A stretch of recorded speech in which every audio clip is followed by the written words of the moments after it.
Mbote balandi à www.congoyasika.net naebi ke la minto bozali ebele partout dans le monde bozolanda biso à travers site ou yamakasi Congo Yasika na bokasité les boss Maurice Premier Diego Kao na masola presse na niveau international grâce na ende bozibiso na banda kuna bila en tout cas na pesi merci mingi na ba téléspectateurs nyo surtout batala rabiso monde entier na nzia numéro to chaka na se ba télévision na bino na se ba tablette na bino na se ba téléphone Nabino, Bobenga Rabiso pour nous porter Pierre Nabino par rapport à l'émission Oyo. Merci pour nos conseils, merci pour nos remarques. Kezo sala que toujours tokene liboso to sa la bino musala na ndenge bino boloba bozo linga plutôt.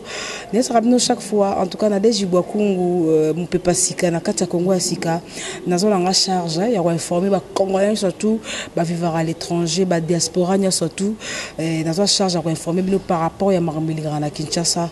Bozo mulanga na kati na sima nanga naza na podium kitoko oyo to na kati ya benga ngo Kofi Central parce que Kofi Central nde boti marambo surtout to na kati ya Saint James Hall les gens batum susu bayaka awa kaka na Saint James ay concert asuki kana niveau assez mais ils ont ba merveille na kati ya Saint James Hall awa donc o bomo na ba mission ba beta awa eza podium to mata mais et si quand est-ce que ça na bateau bazala mieux placé pour leur expliquer biso ça linga plaisir to kutana mon directeur et dit tous en awa ai zali moko ya na kata Kofi Central mbote dit mbote Nadej obike bat bota la biso bat musu ba ukaka edi toko ba rôle une jour à la kata Kofi Central na Kofi Central naza directeur de production plus mune à côté événementiel. Okay. Donc je gère tout ça des contrats qui viennent souvent et de quartier latin et de côté Kofi Central. Donc ma mission va être dans 4 label. Voilà. C'est ça. Si mission moi a besoin habiter dans 4 label, bino vous contacter on les pas dit. Il doit passer par moi. OK. Ouais. Obike ba si biso ke nyata kanso tozoyoka studio wana eza awa studio nyataka c'est salami eza awa yebisa biso nanu na kati ba merveille yango toyoka ki ba merveille toyebisi ba merveille yango za nini à part na mona salle kitoko donc na minto so concert eza te ko ma pe salle mutalu yango ba ko la conférence to eza ka uniquement pour na ba spectacle kaka. Merci beaucoup pour la question. Le studio Kofi et la salle Saint James, parce que Kofi Central est un label. Oui. Et ils ont englobé dans le quartier latin, Saint James Hall, Studio Chilamouina. Autre que nous visiter bientôt. Studio Chilamouina donc. Surprise, va te béler baye barati. Ah bon? Ils ont Chilamouina. Ok. Voilà. Donc, salle, ils ont uniquement pour nous concerter. Il y a des mariages qui se fait ici. Dès que juillet, tout ça, plus de mariage. Juillet, août, il y a beaucoup de mariages. Moi, je pas prévu les arrêter, je profitera. Moi, ben là, ça va mariage na bango. Donc, ça les a polyvalents, conférences, autre chose, séminaires publics, séminaires ou quoi, ils peuvent venir toquer la porte. Ah ok. Si quoi y est non. Ben stream auto au monde en asima. Eza souhaite bat balingi ba enregistrer na Chilamouina ba bolongoli bo matisi to eza rapport na spectacle. La belle Kofi sont très dans 5 paires instruments. Quartier la tête a un instrument nango. Répétition ils a un instrument nango. Instrument zo mona awa eza non négociable, non imbimanable, ibimaraté ça la reloroti. Instrument eza uniquement pour na Saint James. Pour na ba concert beta makana 4 salle Saint James. Surtout que likolo romona na guitare, na drum, na nyonso oyo ya awati. Donc bientôt to que nous allons visiter au mona différence ya makamunyo surtout. To zo raté que biso to que bo longo la présenter orchestre quelque part concert moi za bo to longo to que non nous c'est pas ça. O eza ko loueté. Au moins, les colons ont collé. C'est une des colons qui ont les colos. Bafle, on a collé. Et qui t'a raté depuis ton posé en haut. Bah retour au original. De l'ongle en haut, que tu l'ongle te kenango quelque part. Non. Ils ont bloqué kaka pona awawa. Oroya banon des années. Ngamoko na ya vana mando sala wana kuta yango. Ils ont la pega. So une lobby penza mo ngana kende quelque part. Neti peut-être balanga na kende distant que poto boy. Na so na zongi na kuta yango pega. Ils préfèrent encore que afin non mukiawa. Aozi na mutu na mso misazo yemba ibona zo mwa mupepe pona voix ayepe mana yawa to mutu mwa ko tala vite fait to zele à moi salle d'attente na biso kitimo wa move ya bien. Merci beaucoup to kota na kata studio na bike bo tala biso partout.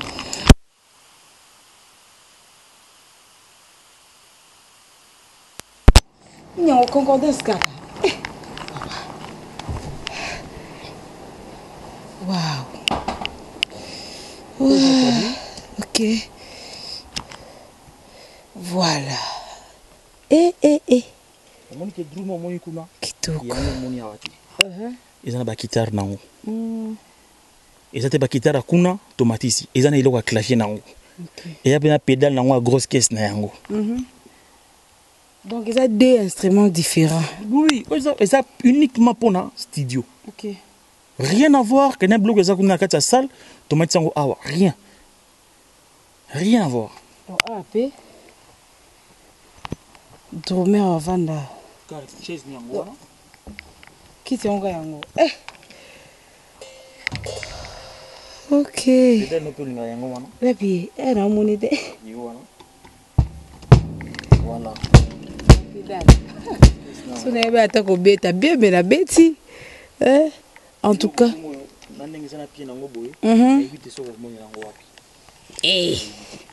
En tout cas. Bon, on a beta drum si mais na tiki set nanga. Awa siko toza place ba monsieur ba yembaka. Na habité. Edi.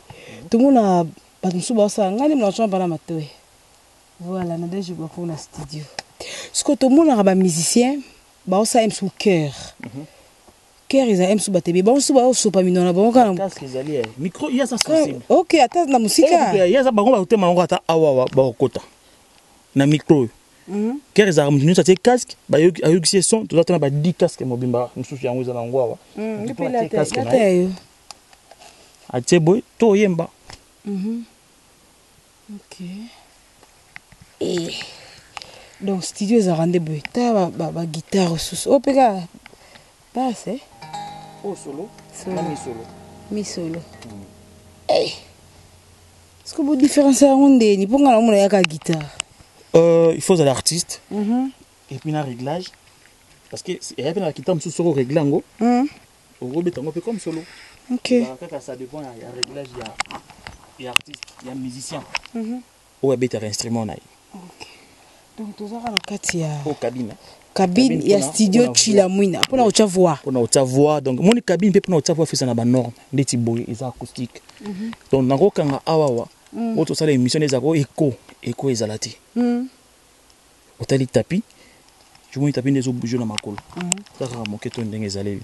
Donc otali awawa soko beti et koti de bloko esenga ke na kati studio bokangama parce que mon studio soko otepe clim makasi pour na voix ezarma be mission ko yema eska malili makasi ezati mais quand même climatisé ça oui si climatisé mais vous zipi on ilamba mwini c'est d'origine ya bo bloko na ngwa studio OK donc c'est uniquement pour le studio siko to kinesa malili ezala OK ato comme na likolo ici eza ça fait une grande partie payée contribution à la salle. Les tubes baza et belé, monsieur baza likolo awa. Donc monsieur c'est ça chaque ici que ça a toilette na on betikuna.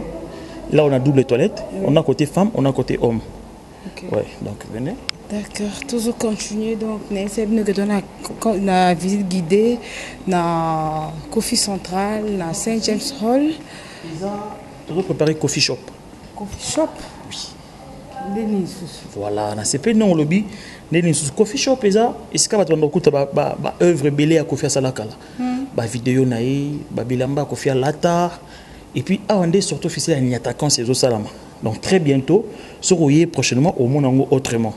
Ouais, il y aura quelqu'un une vendeuse qui sera là, azoteka ba biloko, donc coffee shop ezala awawa. Bastide ba bloqué belé ba présenta kala ba chaussure ne akala o mta c'est ça moké mais au moins un nérito ça elango au sepela donc coffee shop il y aura pas de biscuits il y aura pas de quoi ou quoi shop na autrement voilà shop musicalement voilà artistiquement ici c'est côté administratif ouais parce que yamba bandé comme sous ah vous avez bureau ya yemoko Kofi Olomide. On continue à mettre côté bon la bureau à Kofi Olomide. Voilà. Au bureau général manager. C'est ici lui-même parce que tout ça va exécutant. Lui c'est un décideur. Vous avez encore Christian. OK, donc Kofi avant d'awana. Exécutant, il y a un décideur. Donc celui aussi ici tu as un dossier, tu peux si patron à décider sur le dossier. À décider sur le dossier. Voilà. Donc, il y a moi tout le bana kitizate. Prochainement, tu rejoins.